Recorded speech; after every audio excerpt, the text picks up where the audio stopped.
आज से पहले बीते दिन कल तक जब भी हम गूगल में OnPassive कीवर्ड को सर्च करते थे तो सर्च करने के बाद गूगल के सर्च लिस्ट में OnPassive का एक ही वेबसाइट onpassive.com का लिंक दिखाई देता था और जब भी हम उस लिंक पर क्लिक करते थे तो क्लिक करने के बाद हमारे सामने अकाउंट सस्पेंडेड का पेज दिखाई देता था, क्योंकि onpassive.com वेब पोर्टल अपने होस्टिंग सर्वर से डिस्कनेक्ट हो गया था, जिसके कारण अकाउंट सस्पेंडेड का पेज हमें दिखाई देता है।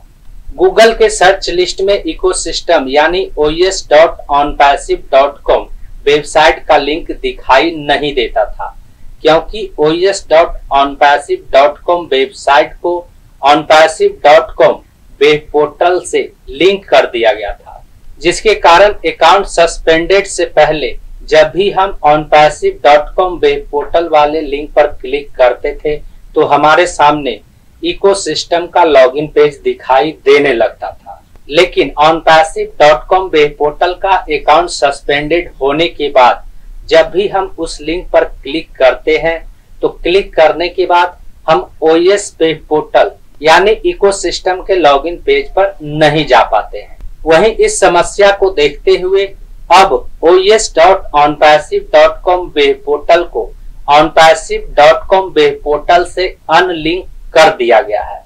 जिसके कारण गूगल के सर्च लिस्ट में अब oes.onpassive.com पेज का लिंक भी दिखाई देने लगा है। oes.onpassive.com वेबसाइट का भी लिंक दिखाई देने लगा है। तो आज से पहले बीते दिन कल तक अकाउंट सस्पेंडेड होने के बाद जो लोग OnPassive कीवर्ड को सर्च करके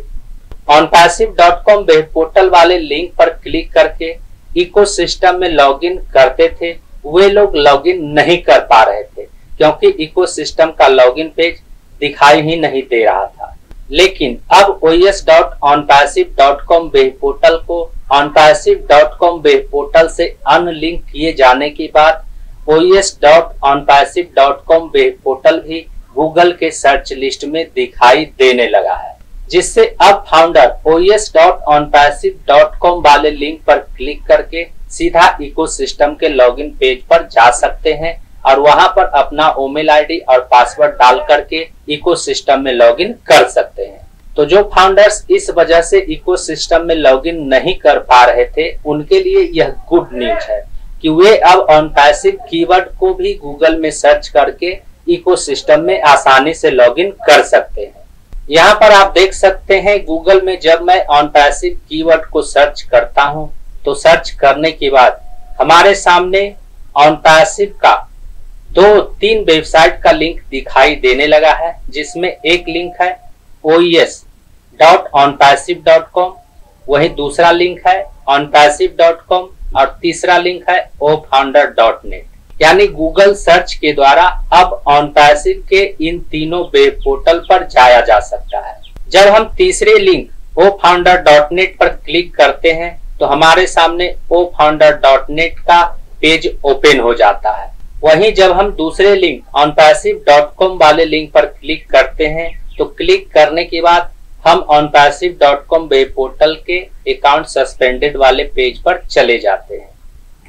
वहीं जब हम OnPassive के पहले लिंक पर क्लिक करते हैं जो है oes.onpassive.com, इस पर क्लिक करने के बाद हमारे सामने इकोसिस्टम का लॉगिन पेज ओपन हो जाता है।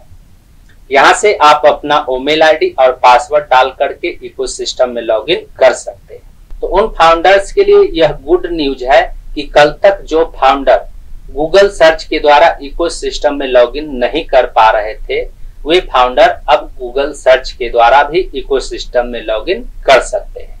उम्मीद करता हूं इस वीडियो में दी गई जानकारी को आप अच्छी तरह से समझ गए होंगे। इस वीडियो से संबंधित यदि आपके मन में कोई सवाल है तो आप हमें नीचे कमेंट में पूछ सकते हैं।